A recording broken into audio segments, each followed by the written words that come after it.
우선 첫 번째는 투자관에 대해서 제가 몇 가지 글을 설명을 드렸었는데 2주에 걸쳐가지고요.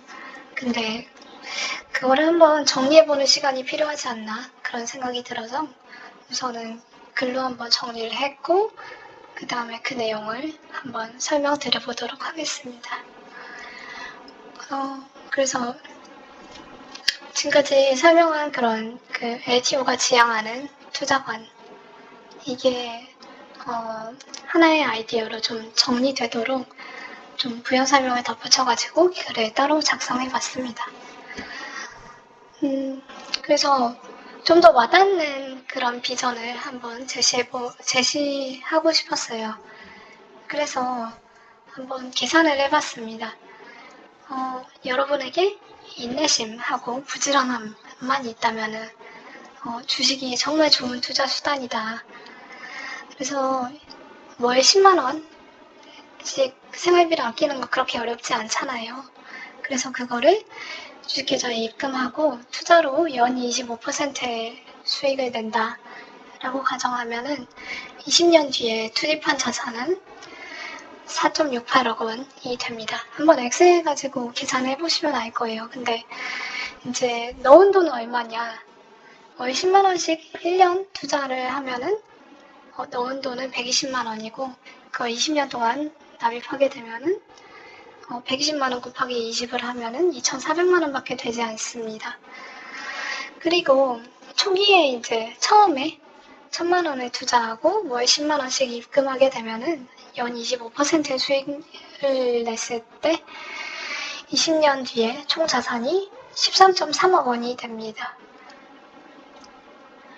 그래서 이 연 25%라는 게 엄청난 수익인 게 사실 연 25%로 20년 동안 투자를 하게 되면은 그 자산이 100배가 됩니다. 그래서 처음에 넣은 1,000만 원, 이 1,000만 원이 100배가 되면은 10억 원이 되기 때문에 이게 총 자산이 13.3억 원이 되는 거예요. 하지만 이제 넣은 돈은 3,400만 원밖에 되지 않습니다. 그리고 이걸 각각 2배로 늘리게 되면은 2천만 원 투자하고 월시 20만 원씩 추가 투자를 하게 된다면은 총 자산은 26.6억 원이 됩니다. 그래서 상당히 큰 자산을 읽을 수가 있잖아요. 그리고 이 다음에는 이 늘어난 자산이 또 25%로 해가지고 20년 투자를 하게 되면은 2,660억 원이 됩니다. 그래서 이 복리 효과라는 게 굉장한 건데 그러면은 연 25% 수익이 얼마나 현실적이냐라는 거를 지적하실 수 있을 것 같아요. 근데 여러분이 정말로 충분한 인내심과 부지런함만 있다면은 비슷한 수준의 수익은 충분히 진짜 엄청나죠? 그래서 수익은 충분히 가능하다고 생각합니다. 근데 여기에 전제가 있어요. 다른 사람이 이미 발굴해 놓은 투자 아이디어로 편하게 돈을 벌려고 하면은 사실 뭐 그렇게 하는 게 그렇게 뭐 마음이 그렇게 편한 투자도 아니고요. 그리고 이런 문제점이 생깁니다. 투자 아이디어를 제공해오던 그런 사람이 사라지면은 20년 동안 어떻게 25%를 유지할 수 있을 것인가. 그리고 계좌 성과의 책임을 아이디어 제공자가 전혀 져주지 않고 그 다음에 아이디어를 제공하는 대다수의 사람은 결국 자기 이익을 위해서 아이디어를 제공하는 겁니다. 물론 제가 제 이익을 위해서 아이디어를 제공하는 건 아니겠지만 대다수의 사람들은 자기 이익을 극대화하기 위해서 자기 그 이익 극대화를 위해서 아이디어를 제공하는 거기 때문에 투자 아이디어 제공자를 온전히 신뢰할 수 없다라는 문제가 있습니다. 그리고 그 사람을 정말 믿을 수가 있다고 하더라도 스스로 투자 아이디어에 대한 확신이 없다면 주가가 하락했을 때 매도 버튼을 누르는 게 인간의 사회적인 본성입니다. 결국 다른 사람이 아무리 투자 아이디어를 발굴해 주더라도 이거를 철저히 검증하고 스스로 완전히 납득하지 못한다면 장기적으로 수익으로 연결될 수가 없습니다. 그래서 LTO가 투자 아이디어를 발굴하는 플랫폼으로서 역할을 하도록 발전시켜 나가겠지만, 제가 계속해서 노력을 하겠지만, 이 플랫폼의 자료를 볼 수 있다고 모두가 부자가 될 수는 없다고 생각합니다. 그리고 자료를 검증하는 부지런함과 성실함 같은 게 바탕이 되지 못한다면 결국에는 인내심도 생기지 않아요. 예를 들어서 아마존 같은 경우에는 100배나 주가가 오르는 동안 80% 하락, 그러니까 주가가 5토막 나는 거를 4번이나 경험했었고, 그 다음에 가깝게는 JYP도 2023년 6월부터 1년 동안 주가가 3토막 이상이 났잖아요. 그거를 오롯이 경험한 저로서는 되게 아픈 경험이었지만, 그러니까 다른 사람 투자 아이디어로 이런 정신나간 하락률을 절대로 견디지 못할 겁니다. 그래서 하락을 견디기보다는 매도하고 추천한 사람을 욕하는 게 좀 더 정상적인 반응이겠죠. 하지만 이런 정신나간 손실을 이겨내고 수익을 결국 내는 거는 풍요로운 삶을 위해서 너무나 중요하다고 생각합니다. 왜냐하면 투자는 은퇴한 이후에도 지속할 수 있고, 그리고 자산이 늘어나면 늘어날수록 노동소득이 없이도 더 높은 소득을 지속할 수 있기 때문이에요. 그래서 최근 이제 설문조사 결과를 보면은 한국 성인의 87.3%가 정년 이후에도 계속 일하고 싶다라고 얘기를 했었는데, 가장 큰 이유는 경제적인 거였습니다. 이게 참 슬픈 일인 게, 평생을 일하고도 언제까지 돈 문제가 아니었으면 하지 않았을 일을 참고 지속해야 되는 것인가를 생각해보면 되게 슬픈 일인 것 같아요. 그래서 저는 LTO를 통해서 더 많은 사람이 투자의 중요성을 인지하시고 노력해서 스스로 자기의 운명을 개척해 나가길 바랍니다. 그러면은 이제 어떻게 노력해야 연 25%의 투자 수익을 낼 수 있을까? 우선은 단기 투자로는 지속 가능성을 확보할 수 없다는 것이 너무 자명합니다. 대가들이 이구동성으로 단타를 지향하라고 하는 데는 이유가 있겠죠. 단기 투자를 하게 되면은 예측하지 못한 변수들, 지난주네요. 지난주에도 갑자기 계엄을 선언하는 등 그런 예측하지 못한 변수들이 미치는 영향이 굉장히 큽니다. 이거는 결국에는 투자자로서 사전에 예측할 수 없는 그런 일이었고, 그 기간 동안에 단기 투자를 했다고 하면은 그런 손실 때문에 빨리 이제 매도를 하게 되는 그런 잘못된 결정을 할 가능성이 높게 되겠죠. 그리고 매매 수가 늘어나게 되면은 그에 따라 부담하는 수수료율이 굉장히 높습니다. 그래서 매매를 많이 하면은 이득을 보는 건 증권사잖아요. 그러니까 수많은 증권 방송에서 왜 단타를 그렇게 조장하는지 알 수 있겠죠.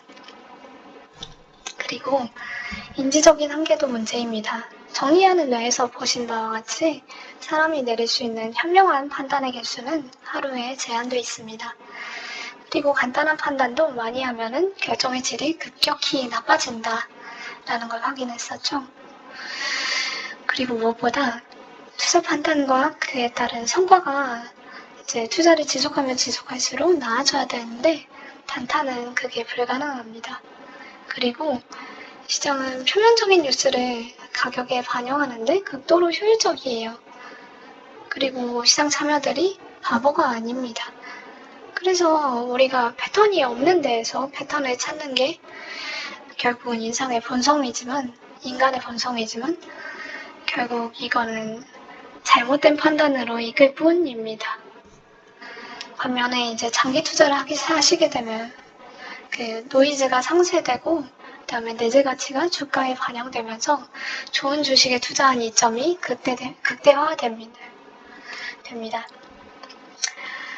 그래서 예측하지 못한 변수는 기업이 보유한 관성으로 상쇄되고, 기업의 수익력은 개인일 때보다 관성이 크며, 대다수는 높아진 주가를 계속해서 두려워하고 차익 실현하려고 하기 때문에 이렇게 성장하는 기업은 저평가되기 마련입니다. 그래서 투자자 입장에서는 집중을 통해서 인지적인 한계를 극복하고 진정한 기업의 가치를 파악해서 더 나은 투자 아이디어를 만들 수 있다고 생각합니다. 그리고 이런 그 장기 투자는 점점 더 판단이 나아지면서 기업의 내재 가치를 진정으로 증가시켜주는 요소를 더 잘 파악하게 되기 때문에 결국에는 더 나은 수익률로 연결되게 되어 있습니다. 그리고 투자 성과를 개선하기 위해서 가장 중요한 거는 연구 손실을 피하는 건데요. 10%의 손실을 만회하기 위해서는 11.1%의 수익이 필요합니다. 그리고 20%는 25%의 수익으로 메꿔야 됩니다. 즉, 손실은 만회를 위해서 더 큰 수익을 필요로 합니다. 근데 이제 그 기업의 주가는 실적하고 멀티플의 곱으로 이루어지는데 멀티플 성장을 기대할 경우에는 잘못된 판단은 연구 손실로 이루어질 수가 있습니다. 하지만 실적의 장기간 성장을 기대할 경우에는 적정한 멀티플을 다소 잘못 판단하셨더라도 이익 성장이 손실 가능성을 줄여주게 됩니다. 그래서 결국 성장하는 기업, 성장의 근거가 충분한 기업에 투자를 하셔야 됩니다. 그래서 실적이 계속해서 성장해 나가면 이렇게 그 멀티플이 높은 지점에서 투자를 하셨다고 하더라도 결국에는 이렇게 이익이 늘어났을 때 멀티플이 낮더라도 이 주가 레벨보다는 수익을 내게 되잖아요. 그렇게 해서 이렇게 늘어나는 이익이 내가 손실 볼 가능성을 줄여주는 그런 기업에 투자를 해야 된다라고 말씀드렸습니다. 그래서 어떤 기업에 투자를 해야 되느냐, 성장하는, 특히 자본이익률이 25% 이상의 속도로 증가하는 그런 기업에 투자를 해야 됩니다. 왜냐하면은 가치 투자 관점에서 주식을 산다는 거는 내가 기업의 자본을 소유하는 거고, 기업의 자본을 소유하게 되면은 결국에는 자본이익률을 장기적으로 수익으로 가져가게 되는데, 왜냐하면은 내가 가지고 있는 게 자본이기 때문이죠. 그래서 자본이익률이 단기적으로는 다양한 노이즈, 경제 변수, 사회 상황 같은 거에 주가에 영향을 미치게 되지만 장기적으로 보면은 결국 주가 수익률은 자본이익률에 수렴하게 되어 있습니다. 그래서 우리가 자본이익률이 25% 수준을 유지할 수 있고 자본이 지나치게 고평가되지 않은 그런 기업에 투자하고 상당한 기간을 기다리게 되면은 우리가 소유하는 자본의 가치가 연 25%의 증가율로 늘어나는 것을 볼 수 있게 됩니다. 그래서 어떤 기업이 충분한 기간 동안 자본이익률 25%를 거두어서 관성을 증명했고 그 기업이 그러한 자본 성장 속도를 유지할 거다라는 충분한 근거를 보유하고 있다면 이 기업이 투자를 시작하기에 적당한 기업이라고 보여집니다. 그래서 지난 글에서 언급한 것과 같이 앞으로 자본이익률 25%를 보장하는 그런 요소들이 뭐가 있을지 생각해 보면은 산업의 성장 내러티브, 그 안에서의 점유율 성장, 이익률의 증가, 자본의 효율적 배치, 적정한 밸류에이션 이렇게 5가지 요소가 필요하고요. 그 다음에 자본의 소유자로서 내가 어떤 기업을 갖게 되는지 명확하게 파악하기 위해서 기업이 어떻게 돈을 벌고 있는지 비즈니스 모델을 정확하게 이해하는 게 중요합니다. 그래서 제가 기업을 분석할 때 항상 6가지 목차 BM, 성장성, 경제적 혜자, 이익률의 증가, 자본 배치, 밸류에이션 이렇게 6개 목차를 기본으로 작성하는 겁니다. 그래서 여기까지 지난 그 라이브까지 설명드렸던 투자관에 대해서 설명드렸고 이제 오늘은 성장성하고 경제적 혜자 이렇게 2가지에 대해서 알아보도록 하겠습니다.